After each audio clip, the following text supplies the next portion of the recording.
Hello tout le monde, j'espère que vous allez tous très très bien. Écoutez, on est à l'aube de l'année 2026, on est le 30 décembre 2025 aujourd'hui. Et moi, ce genre de période-là, ça me met dans une énergie, dans une effervescence de malade mental. Vraiment, j'adore les périodes de renouveau, de changement, les nouveaux mois, les nouveaux jours. Pour moi, c'est un prétexte d'en faire des caisses, d'en faire des tonnes, de faire 12 vision boards pour orienter ma façon d'être, ma façon de vivre. Et je suis dans une phase de préparation intense. Je me suis dit que c'était intéressant de t'emmener avec moi pour quelques jours, passer quelques moments ensemble pour te montrer un petit peu, quand on est graphiste freelance, comment ça marche, comment on se fixe de nouveaux objectifs, un petit récap sur l'année passée. Là, ça va faire 4 ans que je me suis lancée à mon compte et je me suis dit que ce serait sympa de faire un petit bilan, au moins sur l'année qui vient de s'écouler. On va parler aussi de mes projets clients de rêve. J'ai envie de te montrer mes petits vision boards parce que je suis vraiment la reine pour ça. J'en ai 12 000 et mes tableaux Pinterest débordent de partout. Enfin, vraiment, j'adore ça. Donc, si toi aussi t'es dans une phase de motivation extrême et que ça t'intéresse de voir un petit peu comment ça se passe dans ma vie de graphiste freelance et surtout qu'on parle d'objectifs de motivation, eh bien écoute, je t'invite à regarder cette vidéo en entier. Moi, en tout cas, j'ai trop hâte de te montrer mon petit quotidien. Ok, là, il est 14h. Je vais aller bosser dans un café que j'aime beaucoup. J'y vais seulement l'après-midi parce qu'il ouvre à 11h. Et du coup, je me suis dit que ce serait le moment idéal pour aller bosser aujourd'hui. Surtout que là, au niveau du travail, ça va être chill. Vraiment, la fin d'année, c'est assez tranquille au niveau des projets clients. Pour l'instant, j'en ai pas. Ça démarre début janvier. Donc là, on va être sur de la création de contenu, ça va être chill. Dans tous les cas, moi, j'aime pas trop rester chez moi pour travailler. Et je suis restée chez moi ce matin, donc là, on va se bouger un petit peu. Alors aujourd'hui, il fait un temps magnifique à Lille, mais les températures, c'est un truc de ouf. Genre, on est sur des ressentis -4, -5. Ah, comment te dire, je suis rentrée de vacances. J'étais en Martinique et en Guadeloupe pendant 2 semaines. Je suis rentrée là le 24, gros choc thermique. J'étais pas prête. Ça me fait vraiment trop plaisir d'être de retour sur YouTube. C'est une plateforme que j'aime énormément et qui me permet de vous faire du contenu un peu plus long et avec plus de valeur aussi. Et d'ailleurs, c'est une de mes résolutions pour 2026, d'être plus présente ici, de réussir à me dégager du temps pour créer plus de longs formats. Dites-moi en commentaire d'ailleurs si ça vous plairait. Bon, là je suis arrivée à mon petit spot pour bosser, mais en fait le service du midi n'était pas fini. Du coup j'étais trop gênée de sortir mon ordi. J'ai pris un café et j'ai scrollé un petit peu en attendant. Hier, je suis tombée sur un post qui m'a grave inspirée sur Insta et que je veux absolument reproduire. En gros, c'était une wishlist de projets clients et je trouve que c'est le moment vraiment parfait pour faire ce genre de contenu. Du coup, c'est ce que j'ai voulu faire cet après-midi. C'est une bonne façon de montrer au public quel est notre style, quelles sont nos affinités, et ça peut carrément déboucher sur une demande de devis. Donc, let's go créer ce petit carrousel à mon tour. Bon, là, du coup, je t'ai mis un petit aperçu en accéléré de ma création de posts. Moi, je travaille toujours sur Illustrator. Voilà.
On est le lendemain, on est le 31 décembre, oh my god, c'est le dernier jour de 2026.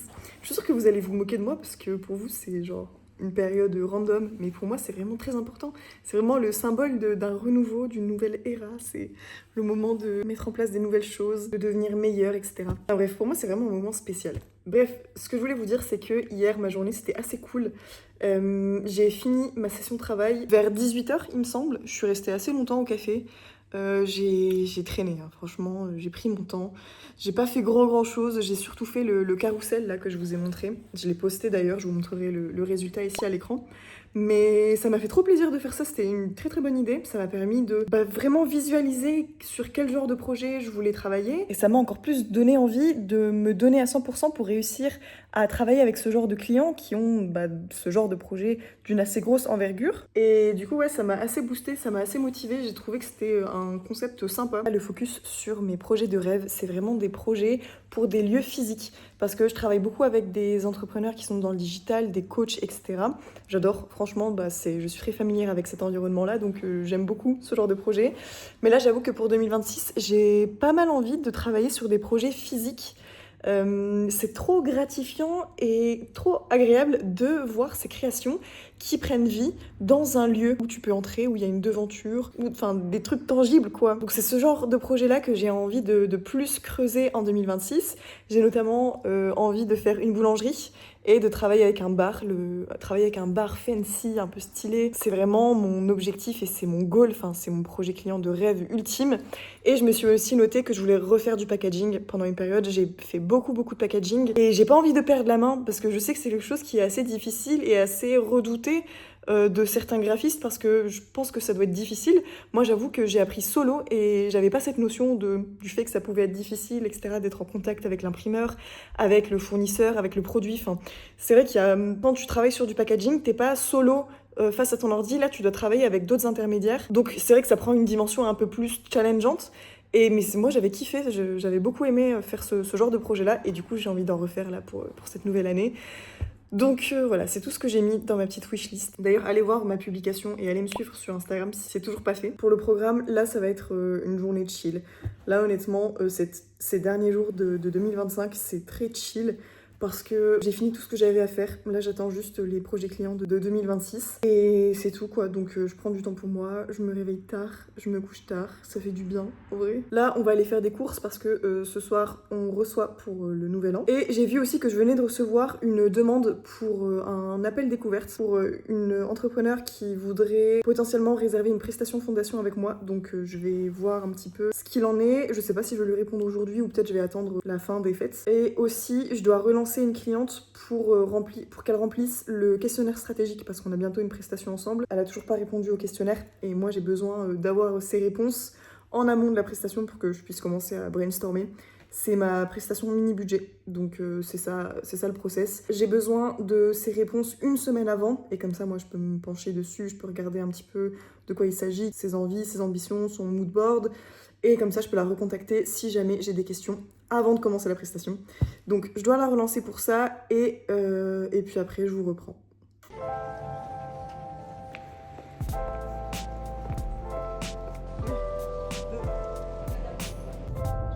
Il est 17h, il va me rester là 3 heures avant la soirée du Nouvel An. Du coup, ce que j'ai prévu de faire, c'est vous montrer un petit peu où est-ce que j'en suis au niveau de mes vision boards, mes mood boards, etc., comment je m'organise. Je vais aussi absolument faire un petit peu de journaling. J'ai un carnet à peu près pour tout dans ma life, pour toutes mes organisations, pour pouvoir déverser tout ce qui est dans ma tête sur papier. Donc, c'est vrai que j'ai pas mal de carnets qui sont dédiés à plusieurs thématiques, dont un qui est dédié au travail, et ça fait un moment que je l'ai pas sorti, j'avoue c'est pas bien. Pourtant j'ai pris l'habitude depuis mon premier jour en tant qu'entrepreneur d'écrire mes routines, d'écrire mon quotidien, d'écrire mes galères, mes réussites, mes fiertés. Depuis le jour 1, j'ai toujours mon premier carnet et quasi tous les jours j'écris, et là j'avoue que ça fait un moment. Et avant de passer au 1er janvier 2026, je veux absolument faire un petit bilan, faire un petit récap. Je vais vous montrer mon carnet parce que j'en suis assez fière, il est très très beau. Je l'avais acheté pour le lancement de mon starter pack l'année dernière, donc il a un petit peu une valeur sentimentale, comme tous les autres en vrai je dis ça, mais je les adore tous mes carnets, donc c'est un carnet comme ça. Et voilà, je suis vraiment en train de vous montrer mon carnet. Mais je peux pas l'ouvrir en fait parce qu'il y a vraiment des choses confidentielles, enfin, c'est comme mon journal intime mais version pro. Donc j'ai envie de me faire un petit bilan de mon année 2025 dessus. Je suis une personne hyper optimiste, du coup en général je raconte que des belles choses, que des trucs positifs. Je me donne beaucoup de courage, c'est-à-dire que je m'applaudis toute seule, je m'encourage moi-même, je me donne de la motivation toute seule, et tout ça je l'écris vraiment dans mes carnets. Donc c'est assez marrant ma façon de faire, mais ça fonctionne trop bien, enfin, ça me garde motivée et puis ça laisse une trace de tout ce que j'ai pu faire. Et en plus, en général, ces traces-là, elles sont positives parce que, en général, j'écris pas beaucoup des trucs négatifs ou pessimistes. C'est ce que j'ai envie de faire avant d'aller me préparer pour cette soirée. Et aussi, rien à voir, mais tout à l'heure, je suis allée chercher un colis de produits de beauté, des produits make-up. Bon, je vais pas vous faire un unboxing et une revue de mes produits parce que c'est pas vraiment l'objectif de ma chaîne. Mais en tout cas, je voulais vous en parler parce que ça fait partie de un de mes vision boards pour 2026. J'ai envie de prendre plus soin de moi, de un petit peu plus apprendre à me maquiller, à prendre soin de ma peau, de mes cheveux, etc. Du coup, j'ai dédié un vision board à cette thématique-là et je me suis fait une petite commande de petits produits, voilà, pour étoffer un peu ma collection de produits parce que j'avoue que moi je suis pas une pro là-dedans. Donc pour 2026, j'ai un petit peu envie d'étayer mes connaissances en make-up, en skincare et tout ce qui va bien pour glow up un petit peu parce que je pense qu'il est temps. Bon, j'ai fait un petit peu de ménage parce que vraiment j'avais honte de vous montrer ça. Mais en gros, sur mon compte Pinterest qui est accessible, il est public, hein, j'ai un tableau avec plein de sous-tableaux et ce tableau-là il s'appelle Perso. Ben, je vais essayer de vous mettre à l'écran, ça sera plus visible parce que là on voit pas très bien. Mais en gros, j'ai un sous-tableau food, un sous-tableau pour le dîner de ce soir d'ailleurs. Faire une belle décoration et des belles présentations de nos plats. Une wishlist pour mes projets clients. Un sous-tableau 2026 Glow Up. Donc là, c'est ce que je vous disais avec des épingles pour le make-up, la routine cheveux, les ongles et tout. Bref. Et un sous-tableau mood. Donc je saurais pas trop vous expliquer comment j'organise tout ça parce que je fais tout au feeling. Mais en tout cas, dans mon onglet perso, donc les trucs qui sont pas accessibles, c'est ce genre de tableau-là que j'aime bien alimenter au quotidien et ça me motive. Même si je vais pas regarder en profondeur, je viens pas scruter tout ce que j'ai mis, ça me fait du bien de scroller sur Pinterest et de retenir une épingle et de l'enregistrer dans le tableau qui correspond.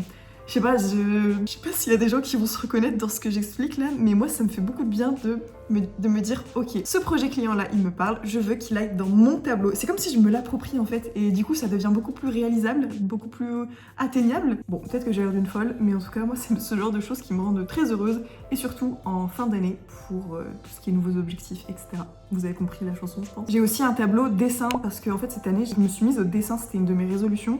Moi je sais pas dessiner, j'ai jamais appris, j'ai jamais été douée en dessin. Je sais juste faire de la création sur Illustrator, mais je fais pas d'illustration, enfin je suis pas douée pour ça. Et du coup je me suis dit que ce serait cool de commencer par le dessin sur papier, du coup je m'étais acheté tout un kit et tout. Et du coup là je retombe sur ce petit tableau qui me donne bien envie, donc peut-être que pour 2026 il serait temps de s'y remettre. Voilà. Mais de toute façon là je vais aller faire mon petit journaling, je vais mettre tout ça sur papier et ça va me faire du bien. Un petit bilan plus quelques objectifs à atteindre. Il faut savoir que tout ce que je vais écrire là, je l'ai certainement déjà écrit dans mes notes de téléphone et dans un onglet Notion parce que dès que j'ai un nouvel objectif qui me vient en tête ou dès que j'ai une nouvelle idée ou dès que j'ai une nouvelle envie, une nouvelle obsession, je me le note et j'ai des to-do list, des vision boards qui sont un peu partout. Dans mon téléphone, dans mon Notion, dans mon ordinateur. Voilà, en fait, j'essaie de faire des trucs d'organisation comme ça, mais au final, ça devient un sacré bordel. Là, quand je fais le point, je me rends compte que c'est pas forcément optimal. Mais en tout cas, ça me fait du bien, donc let's go. Bon, je vais pas vous lire mot pour mot ce que j'ai écrit, mais je voudrais quand même vous partager ce petit récap de mon bilan pour cette fin d'année 2025. Ça a été ma plus grosse année, sur tous les points, niveau pro, je parle. J'ai réalisé 16 prestations clients, j'ai développé ma présence sur les réseaux sociaux, en ouvrant notamment cette chaîne YouTube, et aussi je suis désormais présente sur TikTok. J'ai mis à jour et j'ai créé de nouveaux templates. J'ai lancé une toute nouvelle prestation premium et j'ai déjà accompagné 4 clientes qui m'ont fait confiance. Le point très très important de cette année, c'est aussi mon starter pack. C'est ma formation pour devenir graphiste freelance. Je l'ai lancé en tout début d'année et à sa sortie, j'ai accompagné une trentaine de femmes à se lancer ou à développer leur business de graphiste. Là, en décembre, j'ai totalement mis à jour cet accompagnement. J'ai tout refait et je propose maintenant une nouvelle version beaucoup plus complète et qui me ressemble. Une version dont je suis vraiment fière. Une dizaine de nouvelles femmes nous ont rejoints depuis la mise à jour. Donc voilà, sur ces 4 ans de freelance, 2025, ça a été vraiment ma plus belle année niveau business. En vrai, je dis ça tous les ans, hein, mais c'est bon signe. Ça veut dire que j'avance et que je me développe. Et je me souhaite vraiment de faire le même bilan fin 2026.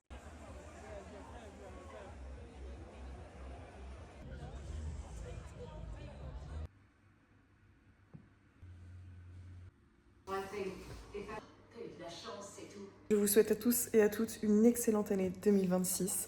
plein de succès dans vos projets pro, de l'amour, de la joie, du bonheur dans votre vie perso. Que des bonnes choses pour cette nouvelle année. Et j'espère qu'on pourra continuer à la passer ensemble sur les réseaux sociaux, sur Instagram et ici sur YouTube. Je suis trop contente de démarrer cette nouvelle année de façon si sereine, si cool, si tranquille. Hier soir, c'était un moment super sympa. Là, on est le 1er janvier du coup et il est 15h. Je suis chill dans mon canapé. Je suis en train de créer un 70e vision board.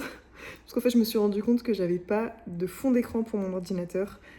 Jusqu'à maintenant, c'était une photo de moi, prise à l'argentique, donc très narcissique. Du coup, je me suis dit que je voulais faire un vision board pour mon fond d'écran. Et du coup, je vous montrerai le résultat final quand j'aurai terminé ça. Mais je trouvais que c'était une activité sympa pour commencer cette nouvelle année. Ce matin, en me réveillant, j'ai regardé sur Insta mes stories. Je regardais un petit peu ce qui s'était passé dans mes contacts, comment les gens avaient passé leur nouvel an. Et je pense que c'est la première année que je vois autant de personnes qui restent chez elles, qui sont tranquilles, dans leur canapé, dans leur lit, en train de regarder une série, en train de manger un bon repas tranquillement, soit seul, soit en très très petit comité. Et ça m'a fait beaucoup de bien de voir ça, parce que je vais pas dire que j'ai la FOMO, parce que ça fait un moment que je me suis sortie de tout ça. Ça fait un moment que je suis en décalage avec les gens de mon âge, j'avoue. Je suis devenue une mamie assez tôt, on va dire. Mais du coup, là, de voir ce move, de voir toutes ces personnes-là qui étaient un petit peu dans le même délire que moi, ça m'a fait bizarre, mais en mode positif. Donc je suis curieuse de savoir ce que vous avez fait pour le Nouvel An. Est-ce que vous êtes sortis? Est-ce que vous êtes allés en boîte?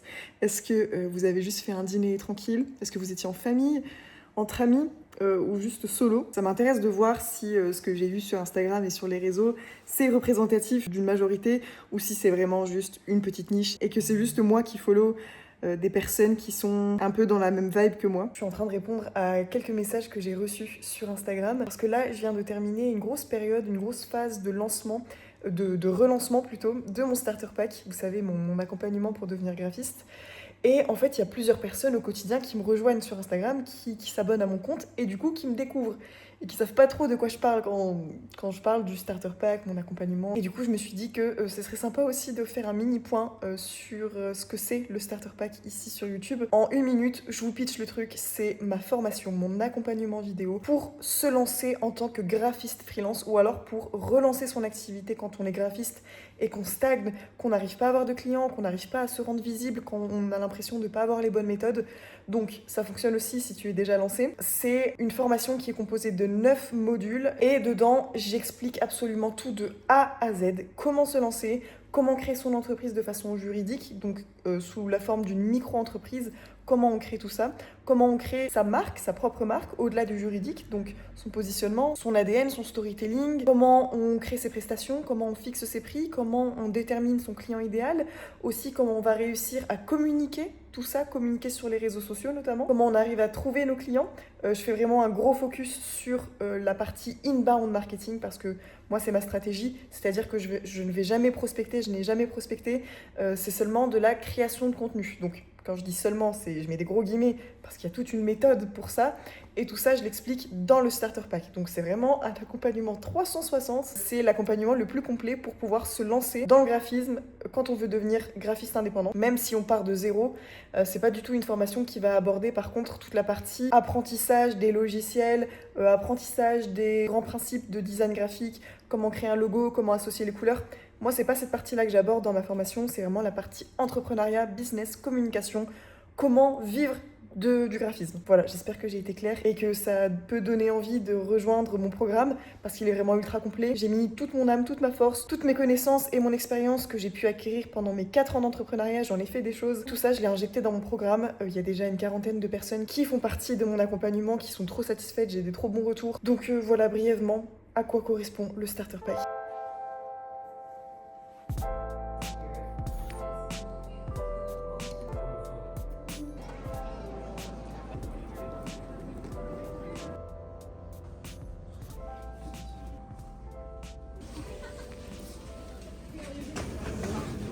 Les amis, je vous ai un petit peu oublié, j'avoue. On est le lendemain et il est déjà 18h. Vous avez pu voir, je vous ai mis des petites vidéos. Je suis allée faire un peu de shopping. Ce matin, c'était encore une fois très chill. Je me surprends, franchement là, ces derniers jours, depuis mon retour de vacances. Je me surprends parce que j'ai eu une petite période de rush juste à mon retour. Mais juste après, et jusqu'à aujourd'hui, Je suis absolument sereine. D'habitude, c'est vrai que je peux pas passer une seule journée sans travailler. Et là, j'avoue que j'ai absolument pas de travail en tête. Enfin, j'ai l'esprit très libre, très serein. Je pense qu'en 4 ans d'entrepreneuriat, c'est une des premières fois où j'arrive à déconnecter autant. Même pendant mes vacances, quand je suis partie dans les Caraïbes, j'avais pas réussi à déconnecter autant que ce que j'arrive à faire maintenant. Parce que je pense qu'il y avait le lancement du starter pack qui me travaillait. Donc écoutez, je suis bien contente de ça. Du coup, ouais, je suis allée faire un peu de shopping. Là, je suis en train de faire une activité, encore une fois, très créative, très douce. Je me suis acheté un livre de coloriage. Parce que hier, j'ai ressorti mes carnets à croquis et mes feutres et tout. Sauf que j'ai plus trop cette envie de réfléchir et de me concentrer sur un dessin, de savoir quelles sont les perspectives, les proportions, etc. Ça m'a pas trop fait kiffer ma session d'hier et je me suis dit que je voulais un truc guidé, un truc où je devais juste claquer de la couleur sur des formes. Et bah voilà, je me suis pas trompée, c'est beaucoup plus agréable, beaucoup plus une activité qui me détend. Peut-être la solution pour me permettre de renouer avec le dessin. Ma foi, c'est une bonne chose. Je pense que je vais terminer cette vidéo là très bientôt. Je voulais juste vous montrer ici à l'écran mon vision board qui me sert de fond d'écran d'ordinateur. Je l'ai terminé hier soir. C'était trop cool, je le trouve trop bien. Je suis vraiment trop motivée pour réaliser tous ces beaux projets, toutes ces belles envies, tous ces beaux objectifs. Et je vous souhaite à vous aussi déjà la santé, le plus important, et aussi de réussir vos projets, d'atteindre vos objectifs, d'être heureux et de remplir votre quotidien de positif. J'espère que cette vidéo vous aura plu et qu'elle vous aura, je sais pas, peut-être motivé, inspiré. Dites-moi dans les commentaires ce que vous en avez pensé. Est-ce que vous avez d'autres idées de thématiques que je pourrais faire? Dans tous les cas, moi, dans ma tête, j'ai déjà plein d'idées. Mais en tout cas, si vous avez des petites demandes particulières, n'hésitez pas, ça serait avec grand plaisir que je vous tournerai les vidéos qui vous plaisent. Et puis moi, écoutez, je vais retourner à mes petits dessins et à mes petits crayons de couleur. Je vous dis à bientôt.